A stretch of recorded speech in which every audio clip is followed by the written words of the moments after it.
Hello students, welcome to my YouTube channel. आज की इस वीडियो में हम पढ़ेंगे क्लास 10th की साइंस का चैप्टर नंबर 3 का part 2, what happens when metals react with acid. ये हम इससे पहले वाले चैप्टर में पढ़ चुके हैं कि जब भी कोई मेटल किसी एसिड से रिएक्ट करता है तो हमें वो सॉल्ट और हाइड्रोजन गैस देता है। लेकिन यहाँ पे हमसे ये पूछा गया है, but do all metals react in the same manner. क्या सारे मेटल इसी मैनर में रिएक्ट करते हैं? क्या सारे मेटल रिएक्ट करने के बाद हमें सॉल्ट और हाइड्रोजन गैस देते हैं?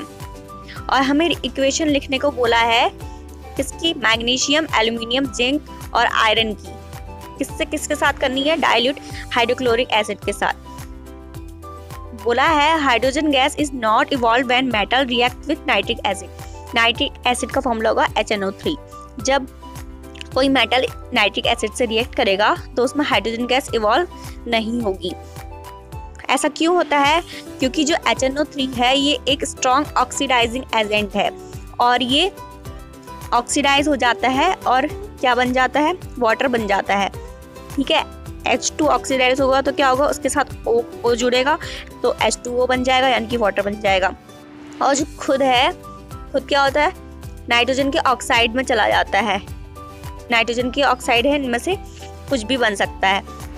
लेकिन जो मैग्नीशियम है और मैग्नीज है वो रिएक्ट करते हैं विथ वेरी डाइल्यूट HNO3, यानी डाइल्यूट होगा तो रिएक्ट करेंगे और H2 गैस देंगे। फिर आगे बोलने की एक्टिविटी में आप लोगों ने देखा होगा that the rate of formation of bubble was faster in the case of magnesium. जो मैग्नीशियम के केस पे बबल बहुत तेजी से फॉर्म हो रहे होंगे। The reaction was also most exothermic in this case, यानी कि बहुत ज़्यादा हीट रिलीज हो रही होगी इस रिएक्शन में। The reactivity decreases in the order, तो रिएक्टिविटी जो है इस ऑर्डर में डिक्रीज हो रही है। In the case of copper no bubbles were seen and the temperature also remained unchange. ऊपर एक्टिविटी में करने को बोला था ये, तो उसमें बोल रहे हैं कि जो कॉपर है उसमें ना तो कोई बबल फॉर्म हुए और ना ही उसका टेम्परेचर चेंज हुआ। तो उसका मतलब क्या हुआ कि उसने रिएक्शन ही नहीं की। कॉपर ने HCl के साथ रिएक्शन ही नहीं की, यानी कि कॉपर रिएक्शन करता ही नहीं है HCl के साथ। आगे है एक्वारिगा के बारे में। एक्वारिगा क्या है? इम्पोर्टेंट है, ये यहाँ से पेपर में आता भी है। एक्वारिगा जो है ये लैटिन वर्ड है रॉयल वाटर के लिए, और ये क्या है? एक फ्रेश प्रिपेयर्ड मिक्सचर है, यानी ताज़ा बना हुआ मिक्सचर। किसका? कंसंट्रेटेड हाइड्रोक्लोरिक एसिड यानी कि HCl और कंसंट्रेटेड नाइट्रिक एसिड यानी कि HNO3 का। और किस रेशियो में लिया जाता है? HCl और HNO3 को 3:1 में लिया जाता है, तब ये बनता है। और ये इतना खतरनाक होता है कि ये गोल्ड को पिघला देता है। Even though neither of these acid can do alone, लेकिन अगर ये इनका मिक्सचर जो है वो करता है ऐसा, अकेले होते हैं तो मतलब बिना मिक्स करे ये दोनों के अलग अलग जो भी है हाइड्रोक्लोरिक और HNO3 अकेले नहीं करते हैं। जब इनका मिक्सचर बन जाता है 3:1 में इन्हें कंबाइन किया जाता है तो ये गोल्ड को पिघला सकते हैं। Aqua regia is a highly corrosive forming liquid. Forming का मतलब होता है बहुत ही ज़्यादा भभकता हुआ लिक्विड है ये, और कॉरेसिव भी है बहुत ज़्यादा। और ये it is one of the few reagents that is able to dissolve gold and platinum. और ये एक ऐसा उनमें से कुछ रिगेंट्स में से ऐसा रिगेंट्स है जो कि क्या? गोल्ड और प्लेटिनियम को डिसॉल्व कर देगा, पूरा उन्हें पिघला देगा। How do metal react with solution of other metal salts. जितने भी मेटल्स हैं वो जो अदर सॉल्यूशन मतलब जो मेटल के सॉल्ट बने हैं, मेटल के सॉल्ट से रिएक्ट करके क्या फॉर्म करते हैं? Reactive metals can displace less reactive metals from there compound in solution और मॉल्टन फॉर्म। मॉल्टन यानी कि गला हुआ फॉर्म, कोई भी चीज़ पिघली हुई होती है तो उसको बोलते हैं मॉल्टन। तो जो हमें पता है जो रिएक्टिव जितना ज़्यादा रिएक्टिव होगा वो उससे कम रिएक्टिव एलिमेंट को डिस्प्लेस कर देगा। We have seen in previous section that all metal do not react are not equally reactive। और हम इससे पहले इतने सारे हमने कर लिए, वाटर के साथ कराई रिएक्शन, मेटल की एसिड के साथ कराई तो हमें ये पता चला कि सारे मेटल जो है बराबर रिएक्ट नहीं करते हैं। We checked the reactivity of various metals with oxygen, water and acids, और हमने ऑक्सीजन यानी कि एयर के प्रेजेंस में वाटर के साथ रिएक्शन करवा के और एसिड्स के साथ रिएक्शन करवा के देख ली। But all metals do not react with these reasons, लेकिन जितने भी मेटल हैं सारे वो इन रीजन्स के साथ रिएक्ट नहीं करते हैं, मतलब सारे नहीं करते हैं, कोई कोई, जैसे कॉपर नहीं कर रहा था, अभी पीछे हमने थोड़ी देर पहले ऊपर पढ़ा, कॉपर जो है HNO3 के साथ मतलब रिएक्ट ही नहीं कर रहा था। So we were not able to put all the metal samples we had collected in decreasing order of the reactivity। तो इस तरह से हम उनकी रिएक्टिविटी नहीं पता कर पाएंगे, मतलब ऐसे ही नहीं डाल सकते हम लोग। Displacement reaction studied in chapter 1 give better evidence about the reactivity of metals. जो हमने डिस्प्लेसमेंट रिएक्शन पढ़ी है चैप्टर 1 में, कह रहे हैं वो काफ़ी अच्छा एविडेंस दे सकती है रिएक्टिविटी ऑफ मेटल्स के बारे में, क्योंकि उसमें क्या था, जो ज़्यादा रिएक्टिव होगा वो लेस रिएक्टिव को डिस्प्लेस कर देगा, तो उससे हमें पता चल जाएगा कि उन दोनों में से कौन ज़्यादा रिएक्टिव है। It is simple and easy if a metal A displaces metal B from its solution it is more reactive than B. कह रहे हैं बहुत सिंपल है, अगर कोई भी मेटल ए मेटल बी को उसके सॉल्यूशन से डिस्प्लेस करता है तो उसका मतलब क्या है कि जो वो बी है वो ज़्यादा रिएक्टिव है ए से। यहाँ पे यही रिएक्शन दी हुई है, metal A salt solution of B, salt solution of A plus metal B. आगे है reactivity series. The reactivity series is a list of metals arrange in the order of their decreasing activities. मतलब reactivity series list of metals होती है, यानी metals की वो सारी list है जिनको उनके डिक्रीजिंग ऑर्डर में डाला गया हो। आफ्टर परफॉर्मिंग डिस्प्लेसमेंट एक्सपेरिमेंट्स, मतलब जो भी डिस्प्लेसमेंट के एक्सपेरिमेंट करने के बाद ये टेबल बनाई गई है, ये वाली इस तरह से, जो ऊपर से नीचे जाने में सबसे ऊपर क्या है, मोस्ट रिएक्टिव एलिमेंट है, फिर यहाँ से जैसे जैसे नीचे जाएंगे रिएक्टिविटी डिक्रीज होते जाएगी, जो सबसे नीचे होगा वो बहुत ही ज़्यादा कम रिएक्टिव एलिमेंट होगा। तो यहाँ पे ये रिएक्टिविटी सीरीज जो है काफ़ी ज़्यादा इंपॉर्टेंट है। पूछ लेते हैं कि कौन सा मेटल, 2 मेटल दे देते हैं और पूछ देते हैं इसमें से कौन ज़्यादा रिएक्टिव है, तो जब ये रिएक्टिविटी सीरीज याद होगी तभी हम कर पाएंगे। इससे ज़्यादा पोटेशियम रिएक्टिव है। तो आगे है how do metals and non metals react. Metal और नॉन मेटल कैसे रिएक्ट करते हैं। यहाँ पे अब हमें इलेक्ट्रॉनिक कॉन्फ़िगरेशन को याद करने को बोला है, जो कि हमने क्लास 9 में पढ़ा हुआ है। और ये हमें ये भी बोलना है कि हमने नोबल गैसेस के बारे में भी पढ़ा है। क्या होती है नोबल गैसेस, जिनका लास्ट वाला जो सेल होता है वो पूरी तरह से फिल्ड होता है। अब आगे यहाँ पे हम सीधे टेबल पे ही चले आते हैं। उसमें हमें क्या समझाया गया, तसा लिखा है उसमें क्या है। उसमें बोला है जैसे सोडियम है, उसके लास्ट में यानी जो लास्ट सेल है उसमें 1 इलेक्ट्रॉन है, जिसको अगर उसको अपना लास्ट सेल पूरा करना है तो उसे 7 इलेक्ट्रॉन और चाहिए होंगे। लेकिन अगर वो अपना 1 इलेक्ट्रॉन किसी को दे देगा, फिर उसके बाद उसका जो लास्ट सेल होगा वो होगा ये वाला L वाला, यानी उसमें 8 इलेक्ट्रॉन पूरे भरे हुए होंगे। तो सोडियम अपना 1 इलेक्ट्रॉन किसी को दे देगा, तो इससे क्या होगा, इसका लास्ट वाला जो सेल है वो भी कंप्लीट हो जाएगा। लेकिन सोडियम पे चार्ज कौन सा आएगा, निगेटिव चार्ज आएगा। क्यों?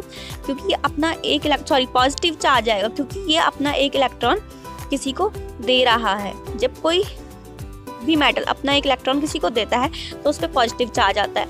और अगर हम नॉन मेटल्स की बात करें तो यहाँ पे क्लोरीन है। क्लोरीन के आउटर मोस्ट सेल में 7 इलेक्ट्रॉन्स है और उसको अपना आउटर मोस्ट सेल पूरा करने के लिए सिर्फ 1 इलेक्ट्रॉन की ज़रूरत है। तो वो अपना 1 इलेक्ट्रॉन किसी से भी ले सकता है। तो जब वो किसी से लेगा अपना सेल पूरा करने के लिए इलेक्ट्रॉन, तो उस पर कौन सा चार्ज आएगा, माइनस चार्ज आएगा, क्योंकि वो किसी से ले रहा है। अब हमें बोला है कि इसका हम इलेक्ट्रॉनिक कॉन्फ़िगरेशन कैसे बनाएंगे। जैसे NaCl है, ये कंबाइन कैसे होता है, NaCl कैसे फॉर्म करता है, Na और Cl मतलब Na और Cl मिलके NaCl कैसे बनाते हैं। जैसे Na है, उसके आउटर मोस्ट सेल में 1 इलेक्ट्रॉन है जो कि डॉट से दिखाया गया है यहाँ पर, और जो Cl है उसके आउटर मोस्ट सेल में 7 इलेक्ट्रॉन्स हैं जो कि क्रॉस मार्क से दिखाए गए हैं। देखो क्रॉस मार्क बने हुए हैं यहाँ पे। तो तो Na क्या कर रहा है, अपना एक इलेक्ट्रॉन Cl को दे देगा। इससे जो Cl है उसके इलेक्ट्रॉन पूरे हो जाएंगे और Na के भी पूरे हो जाएंगे। फिर उसकी जो L वाली सेल है उसमें भी 8 बचेंगे। तो इस तरह से ये पूरे दोनों ही बैलेंस हो जाएंगे, यानी कि दोनों की आउटर मोस्ट सेल पूरी हो जाएंगी। और वैसे ही अगर हम मैग्नीशियम क्लोराइड की बात करें, मैग्नीशियम क्लोराइड में भी ऐसा ही होगा। जो मैग्नीशियम होता है उसकी आउटर मोस्ट सेल में 2 इलेक्ट्रॉन होते हैं और जो क्लोरीन है उसमें तो अभी हमने पढ़ा 7 होते हैं। तो जो मैग्नीशियम है ये अपना एक इलेक्ट्रॉन इस क्लोरीन को और दूसरा इलेक्ट्रॉन इस क्लोरीन को दे देगा। तो इससे इन दोनों ही क्लोरीन का आउटर मोस्ट सेल पूरा हो जाएगा और इसका भी आउटर मोस्ट सेल पूरा हो जाएगा और ये कंबाइन हो जाएंगे। अब बताओ इसमें पॉजिटिव चार्ज किस पे आएगा और निगेटिव किस पे?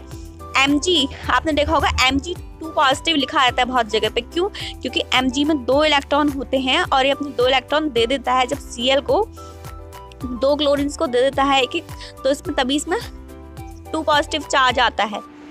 और जो क्लोरीन है इसमें क्या आएगा, निगेटिव चार्ज है, क्योंकि ये इलेक्ट्रॉन रेयर है। वैसे NaCl में Na में पॉजिटिव चार्ज होगा, Cl में निगेटिव चार्ज होगा।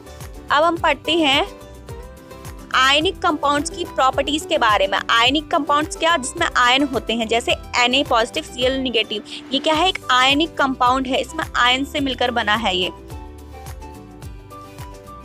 यहाँ पे आयनिक कंपाउंड्स के मेल्टिंग और बॉइलिंग पॉइंट दिए हुए हैं। ये सारे आयनिक कंपाउंड हैं और इनके मेल्टिंग और बॉइलिंग पॉइंट हैं।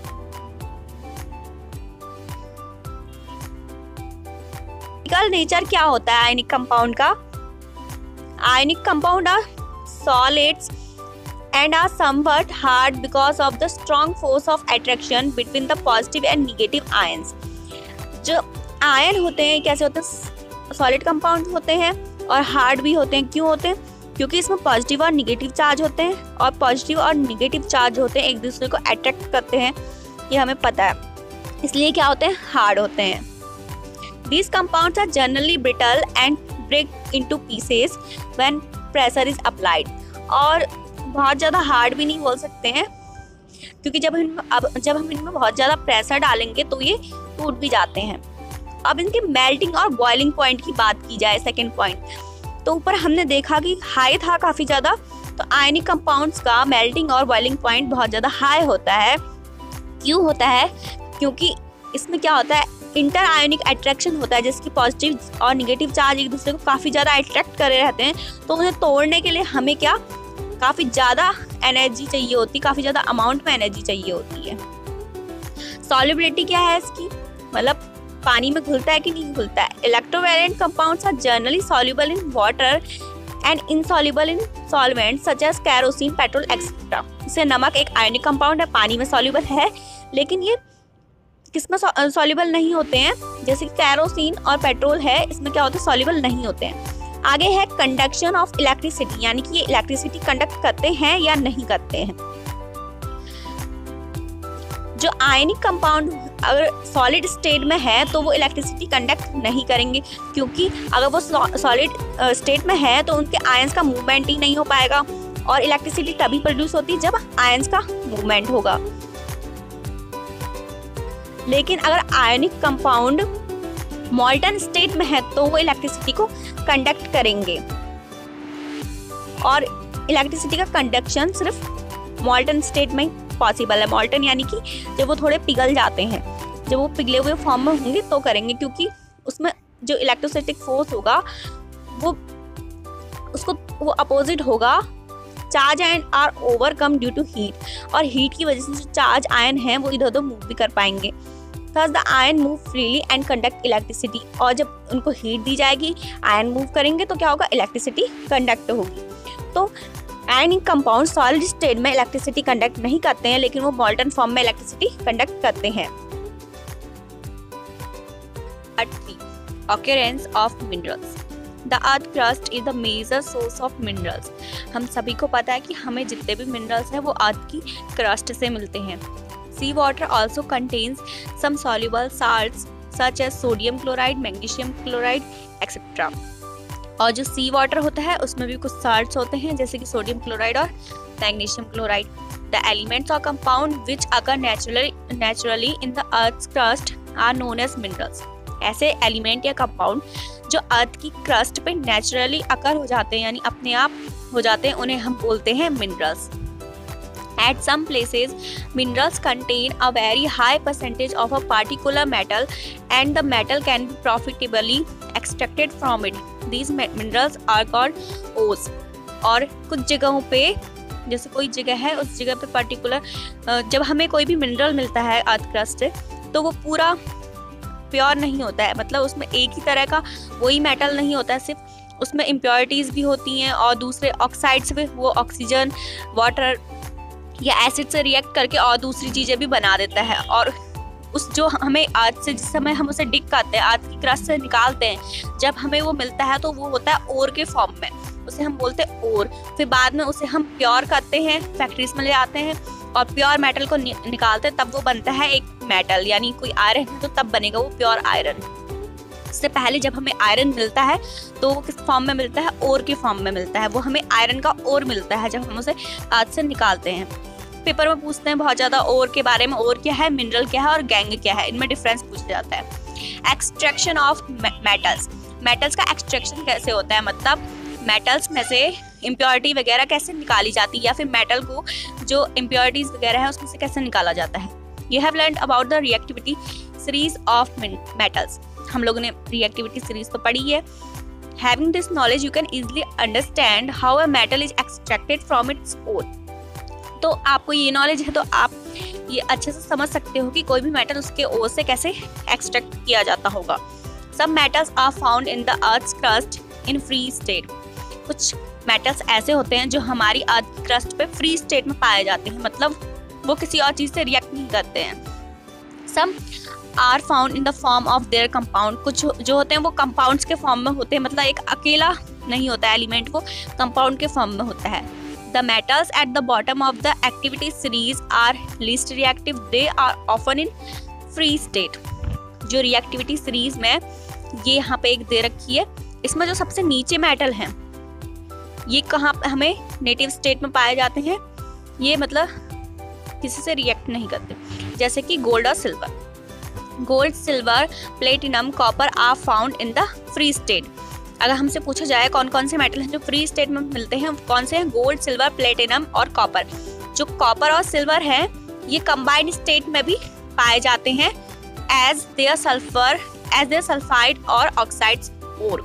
मतलब ये हमें फ्री स्टेट में भी मिलते हैं और कॉपर और सिल्वर जो है ये सल्फाइड या फिर ऑक्साइड के फॉर्म में भी हमें मिलते हैं.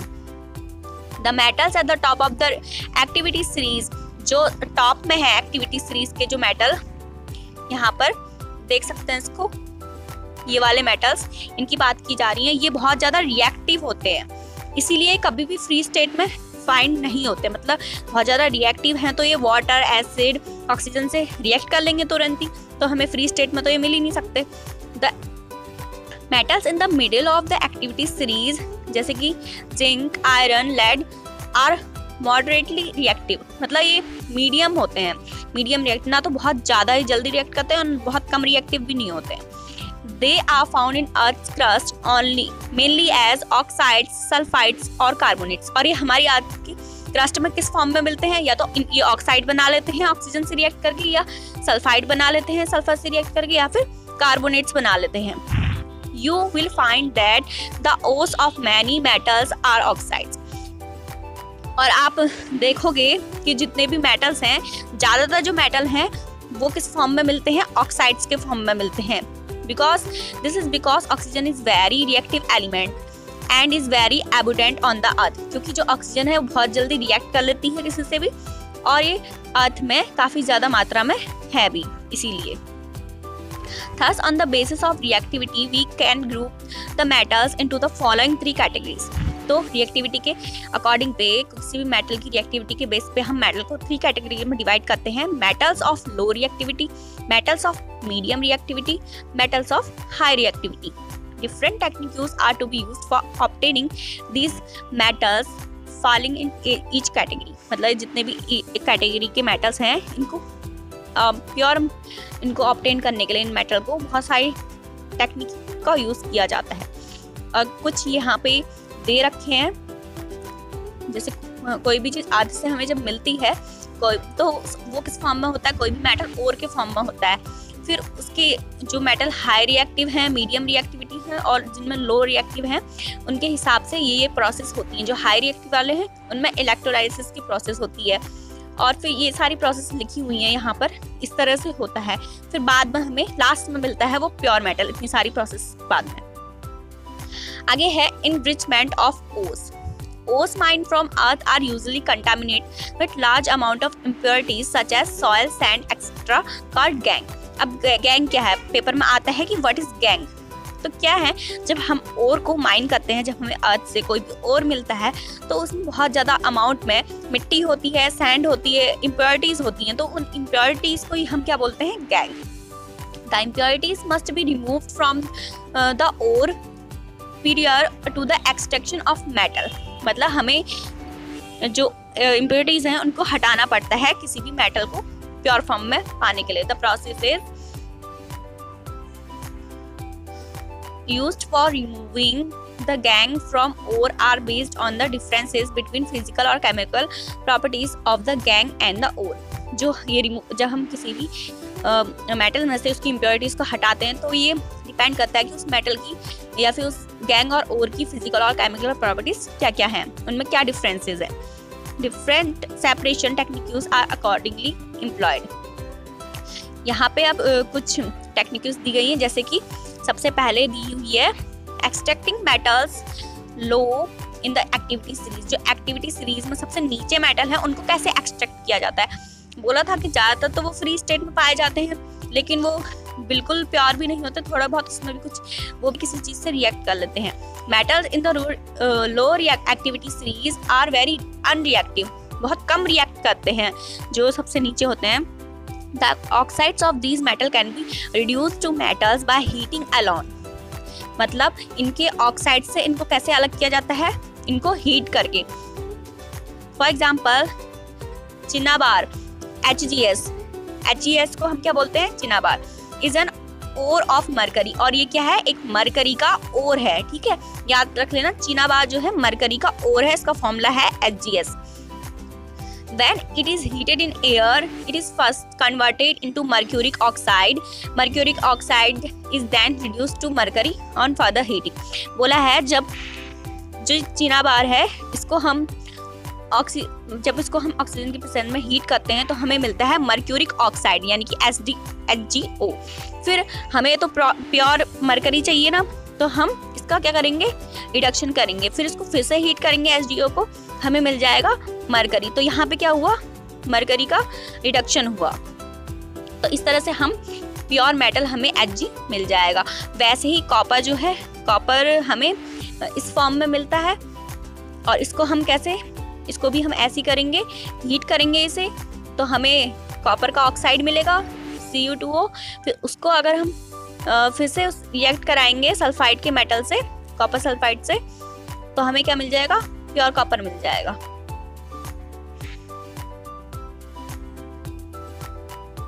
Extracting metals in the middle of activity series. अब एक्टिविटी सीरीज के मिडिल में जो मेटल हैं उनको हम कैसे एक्सट्रैक्ट कर सकते हैं। The metals in the middle of activity series such as iron, zinc, lead, copper are moderately reactive। ये क्या होते हैं, ना बहुत ज़्यादा रिएक्टिव होते हैं ना बहुत कम होते हैं। These are usually present as sulfides और carbonates in nature। ये किस फॉर्म में मिलते हैं हमें, सल्फाइड्स और कार्बोनेट्स के फॉर्म में मिलते हैं। It is easier to obtain a metal from its oxide as compared to sulfides और carbonates। जो ऊपर वाले मेटल थे जो लो रिएक्टिव थे वो क्या थे, ऑक्साइड के फॉर्म में मिलते हैं। तो बोला गया है जो ऑक्साइड के फॉर्म में होते हैं वो उनको उनके मेटल से एक्सट्रैक्ट करना इजी होता है एज कंपेयर टू सल्फाइड्स और कार्बोनेट से। This therefore prior to reduction the metal sulfides and carbonates must be converted into metal oxide। इसीलिए पहले हमें इन्हें मेटल ऑक्साइड में कन्वर्ट करना पड़ता है। सल्फाइड और कार्बोनेट को सबसे पहले किसमें करना होता है, ऑक्साइड में। फिर the sulphide ores are converted into oxide by heating strongly in the presence of excess air. और इनको हम कैसे, सल्फाइड के ओर को कैसे कन्वर्ट करते हैं, ऑक्साइड में इन्हें हीट करके, एयर की प्रेजेंस में जब बहुत ज़्यादा हीट करते हैं तब हमें मिलता है, और इस प्रोसेस को हम बोलते हैं रोस्टिंग। ये भी इम्पोर्टेंट है। रोस्टिंग क्या है? किसी भी सल्फाइड के ओर को ऑक्साइड में कन्वर्ट करना, किसकी प्रेजेंस में? एक्सेसिव एयर की प्रेजेंस में। और इस प्रोसेस को रोस्टिंग बोलते हैं। और नीचे एक और प्रोसेस है जिसको बोलते हैं कैल्सिनेशन। कैल्सिनेशन क्या होती है? The carbonate ores are change into oxide by heating strongly in limited air. और कार्बोनेट के ओर को ऑक्साइड में बदलना, किसकी प्रेजेंस में? और इनको बहुत ज्यादा हीट करना एयर की प्रेजेंस में, लिमिटेड एयर की प्रेजेंस में, इसको बोलते हैं कैल्सिनेशन। और इसकी केमिकल रिएक्शंस नीचे दी गई है रोस्टिंग और कैल्सिनेशन की। ये रोस्टिंग की प्रोसेस है, ये कैल्सिनेशन की प्रोसेस है। इनमें दोनों में ही इसमें बहुत ज़्यादा जो ऑक्सीजन है, जो एयर है, उसकी प्रेजेंस में हीट किया गया है। यहाँ पे लिमिटेड एयर की प्रेजेंस में हीट किया गया है। तो हमें क्या मिल गया है? ZnO, यानी कि उनका जिंक का ऑक्साइड मिल गया है। अब हम ऑक्साइड को उससे अलग कर सकते हैं, मतलब ऑक्साइड से हमें प्योर मेटल कैसे मिलेगा? The metal oxide then reduce to the corresponding metal by using suitable reducing agent such as carbon. अब हम रिड्यूसिंग एजेंट यूज करेंगे। जब हम जिंक ऑक्साइड की रिएक्शन कार्बन से कराते हैं तो हमें क्या प्योर जिंक मिल जाता है।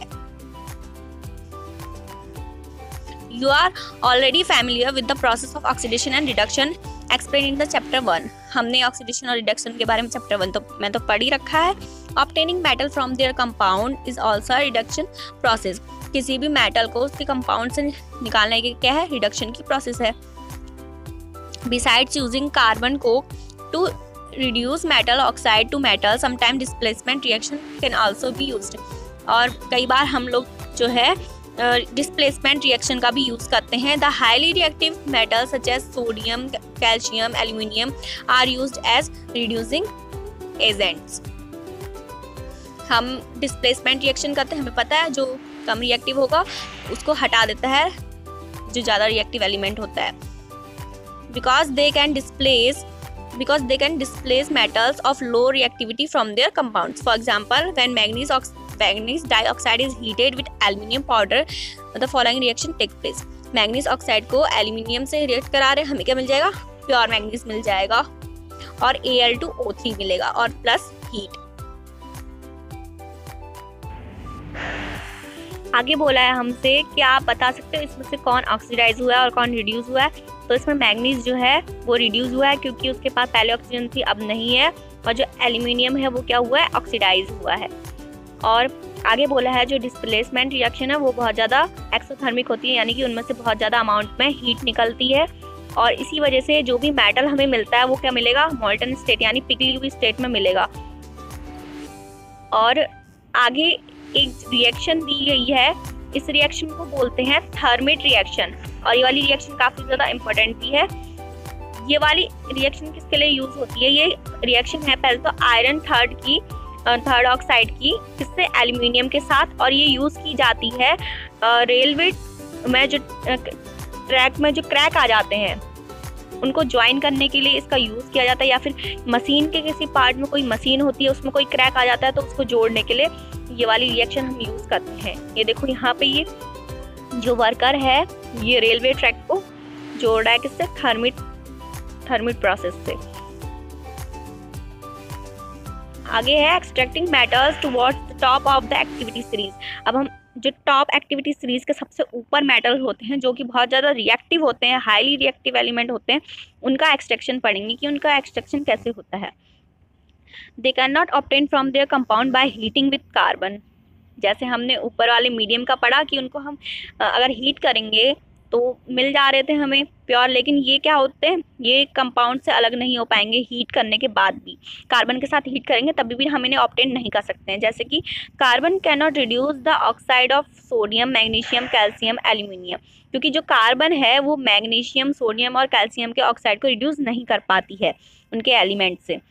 This is because of these metals have more affinity for oxygen than carbon. क्योंकि ये वाले जो मेटल हैं वो ऑक्सीजन से ज़्यादा जल्दी रिएक्ट करते हैं as compare to carbon. These metals are obtain by electrolytic reduction. तो इन मेटल्स को हम कैसे ऑब्टेन कर सकते हैं? इलेक्ट्रोलाइटिक रिडक्शन से। For example, sodium, magnesium and calcium are obtained by the electrolytics of their molten chlorides. Example दे रखे हैं कि जो भी ये मेटल हैं, सोडियम, मैग्नीशियम, कैल्शियम, इनको हम इलेक्ट्रोलाइसिस की प्रोसेस से उनके क्लोराइड से अलग किया जाता है. The metals are deposited at the cathode. जो मेटल्स हैं कहाँ पे डिपोजिट होते हैं, कहाँ पे इकट्ठे होते हैं, कैथोड में. जो कैथोड होता है वो क्या होता है, निगेटिव चार्ज होता है. Whereas chlorine is liberated at the anode. और क्लोरीन हमें कहाँ मिलता है, एनोड पे मिलता है. एनोड मतलब पॉजिटिव चार्ज. और इसकी रिएक्शन यहाँ पे दे रखी है.